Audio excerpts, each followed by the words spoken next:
Bonjour, aujourd'hui je vais vous parler des interférences de vos appareils électroniques avec votre signal DVA. Donc la recommandation c'est de porter tous vos appareils électroniques à au moins 20 cm de votre DVA lorsqu'il est en mode émission. Et puis lorsque vous êtes en mode recherche, c'est 50 cm. Donc il faut avoir une attache assez longue sur votre DVA pour être capable de vous éloigner de tous vos appareils électroniques. Je vais vous parler un peu des appareils électroniques que j'ai sur moi.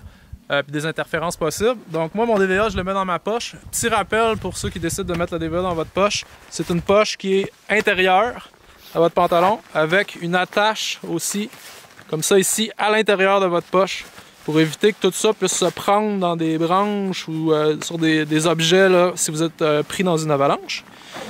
Donc, premier appareil électronique que je traîne toujours, mon radio. Clairement, le radio ici se trouve à moins de 20 cm. Donc une solution pour ça, mettre dans le dessus de votre sac avec une petite rallonge comme ça que vous portez sur votre courroie de sac. Ça permet d'éloigner les interférences là, de votre DVA. Autre appareil électronique que je traîne toujours, mon InReach ici. Lui non plus, mettons qu'il est dans il est près de 20 cm du DVA, donc idéalement dans le dessus du sac. De toute façon, pour envoyer les signaux GPS, c'est préférable dans le dessus du sac. Puis moi j'ai mon téléphone cellulaire ici.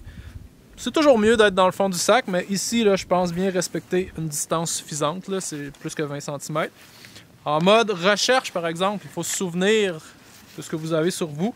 Donc, c'est 50 cm en mode recherche. Donc, avoir une attache assez longue, puis vous assurer là, que si jamais vous voyez des signaux un peu erronés ou bizarres sur votre DVA, vous rappelez là, que vous avez peut-être des appareils qui sont proches. Puis, petit détail qui a l'air un peu tiré par les cheveux, mais qui est vrai. Si vous avez des bas chauffants ou des semelles chauffantes, lorsque vous faites la recherche fine, vous vous retrouvez en proximité de ces appareils électriques-là.